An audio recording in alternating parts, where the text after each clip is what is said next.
Voici une histoire d'environ 2 minutes et demie. C'est un conte passionné, mêlant la mythologie à l'émotion brute. Il s'appelait Orin. Il était le dernier des titans de granit.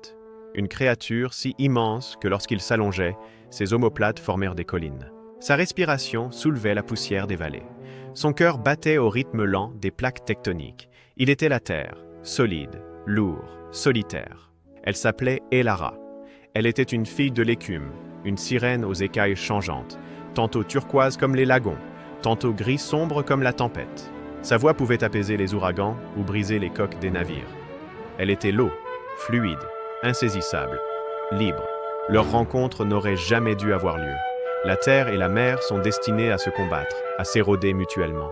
Un soir de tempête, alors que la foudre déchirait le ciel, Orin descendit vers le rivage. Il cherchait la solitude, loin des petits hommes qui le craignaient.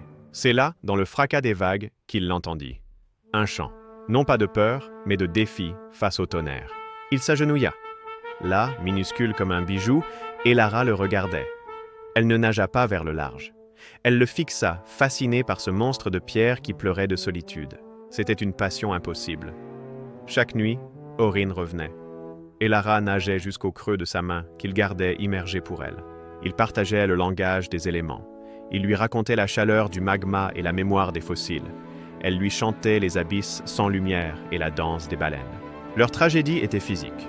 Orin brûlait de la serrer contre lui, mais l'aurait brisée. Elara rêvait de l'emmener, mais le géant aurait coulé à pic.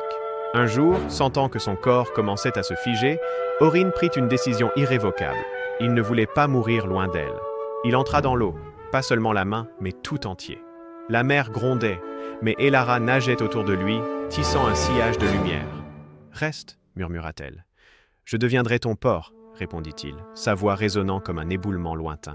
Orin s'assit définitivement. Sa peau devint roche sédimentaire. Ses cheveux devinrent forêt de varech, et ses bras formèrent une baie imprenable. Il se changea en cap, en péninsule éternelle.